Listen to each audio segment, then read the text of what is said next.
एक बड़ी खबर आज बिहार से आई। बिहार में टीचर्स की भर्ती को लेकर जबरदस्त हंगामा हुआ। बिहार सरकार ने टीचर्स की भर्ती में बिहार के अलावा दूसरे राज्यों के लोगों को भी एग्जाम में शामिल होने की छूट दे दी। इसका विरोध हुआ। असल में बिहार सरकार ने इसी महीने शुरुआत में 1,70,000 टीचर्स की भर्ती के लिए नोटिफिकेशन जारी किया। उसके बाद बार बार इसके नियमों में बदलाव हुए। कल राज्य सरकार की तरफ से एक विज्ञापन जारी किया गया जिसमें बताया गया कि टीचर्स की भर्ती के एग्जाम में शामिल होने के लिए बिहार का मूल निवासी होने की शर्त हटा दी गई है। अब देश के सभी राज्यों के नौजवान बिहार में टीचर्स की भर्ती का एग्जाम दे सकते हैं। नीतीश कुमार की सरकार के इस फैसले से परीक्षा की तैयारी कर रहे बिहार के नौजवान बेहद नाराज हो गए और सरकार के खिलाफ प्रोटेस्ट की कॉल दे दी। बीजेपी ने भी सरकार के इस फैसले का विरोध किया तो बिहार के शिक्षा मंत्री चंद्रशेखर ने ऐसी बात कह दी जिससे लोगों को गुस्सा और बढ़ गया। चंद्रशेखर ने कहा, क्योंकि इससे पहले हुई भर्तियों में मैथ्स, साइंस और इंग्लिश के अच्छे टीचर नहीं मिल पा रहे थे, जगह खाली रह जाती थी, इसलिए इस बार दूसरे राज्यों के लोगों को भी एग्जाम में देने का मौका दिया गया। इससे टैलेंटेड स्टूडेंट्स भर्ती प्रक्रिया में शामिल होंगे। देश के विभिन्न राज्यों के जो टैलेंटेड छात्र हैं, बेरोजगार हैं, इसमें भाग लेंगे। हमारे लोगों के लिए एक समस्या जरूर है सामने कि साइंस में, खास करके मैथ में, केमिस्ट्री में, फिजिक्स में, अंग्रेजी में इस तरह के कॉम्पिटेंट छात्र बहुत नहीं मिल पाते हैं, सीट खाली रह जाती है।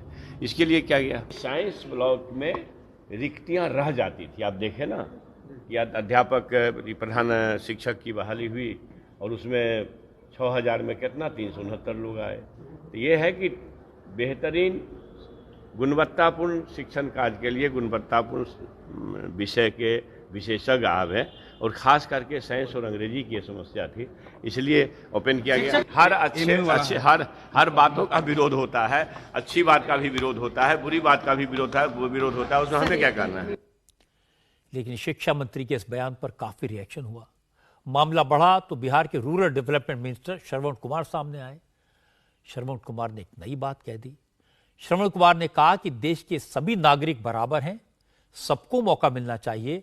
देश का नागरिक किसी भी हिस्से में जाकर रोजगार कर सकता है, तो फिर बिहार में किसी के साथ डिस्क्रिमिनेशन कैसे किया जा सकता है। इसलिए शिक्षक भर्ती नियमों में संशोधन पर सवाल उठाना गलत होगा।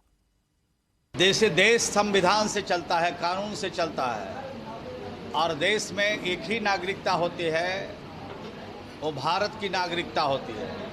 तो जो भी भारत की नागरिकता जिनके पास रहेगी, उस देश के किसी राज्यों में जाकर के रोजगार कर सकते हैं, नौकरी कर सकते हैं, व्यापार कर सकते हैं, और सरकारी महकमे में उनको भर्ती किया जा सकता है। इसलिए संविधान के हिसाब से नीतियां बनती है, संविधान के हिसाब से कार्रवाई होती है, और उसी के तहत ये सब निर्णय बिहार की सरकार ने लिया है।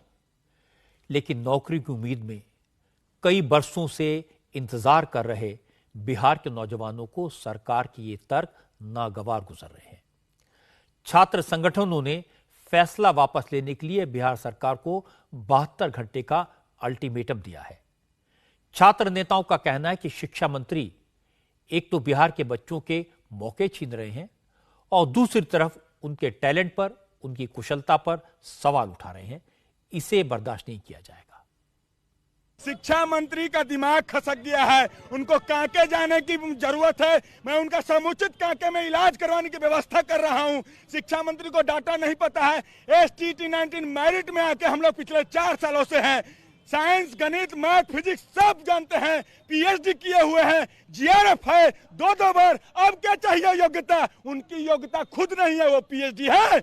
बिहार के टीचर जाकर के कोटा में पढ़ा रहे हैं, बिहार के टीचर जाके दिल्ली के मुख्यालय में पढ़ाते हैं, और वो कहते हैं बिहार में टीचर ही नहीं है मैथ के। अरे आपका मानसिक संतुलन खराब हो गया। आप गरीब के बच्चों का हक मार रहे हैं। आप वो 4 सालों से इंतजार कर रहे थे नियुक्ति का, अब आप कह रहे हैं कि बिहार में टैलेंट नहीं है। तो टैलेंट नहीं था, 30 साल से आप लोग कर क्या रहे थे? 30 साल से आप लोग कर क्या रहे थे?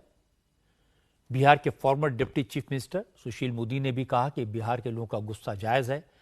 अगर दूसरे राज्यों के बच्चे शिक्षक बनकर भर्ती के लिए बैठेंगे तो बिहार के बच्चों का क्या होगा? सुशील मोदी ने कहा कि हकीकत यह है कि नीतीश कुमार की सरकार की मंशा टीचर्स की भर्ती की है ही नहीं। सरकार चाहती है केस कोर्ट में चला जाए और भर्ती की प्रक्रिया लटक जाए। तो बिहारियों का अपमान है, ये बिहार का अपमान है। बिहार की प्रतिभा पूरे देश और दुनिया में जाकर परचम लहरा रही है।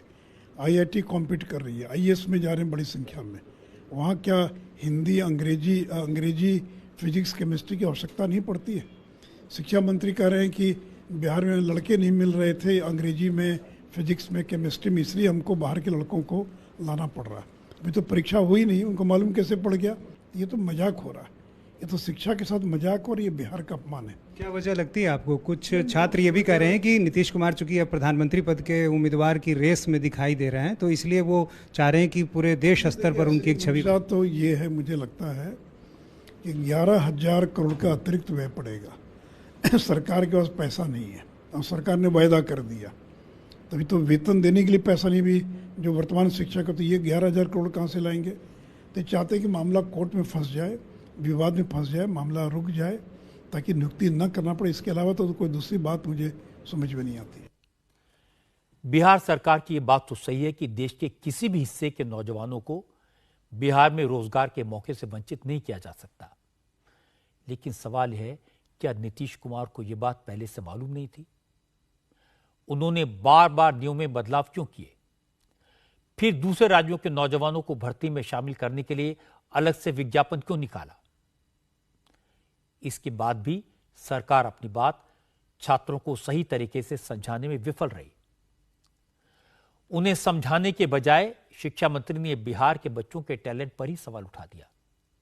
वो ये भूल गए कि जब इंजीनियरिंग के एग्जाम होते हैं, जब मेडिकल के एग्जाम होते हैं, जब आईएएस के लिए एग्जाम होते हैं, तो उसमें बिहार के स्टूडेंट्स जबरदस्त सफलता प्राप्त करते हैं।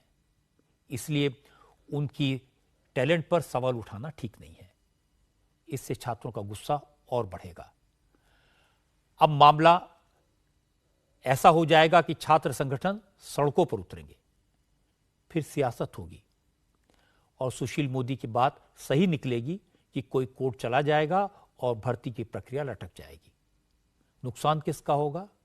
शिक्षा मंत्री का नहीं, रूरल डेवलपमेंट मंत्री का नहीं, बिहार के नौजवानों का होगा। है ऐसे ही न्यूज एवं इंफॉर्मेशन से जुड़े रहने के लिए रमजान एजुकेशन एकेडमी को सब्सक्राइब करें। धन्यवाद।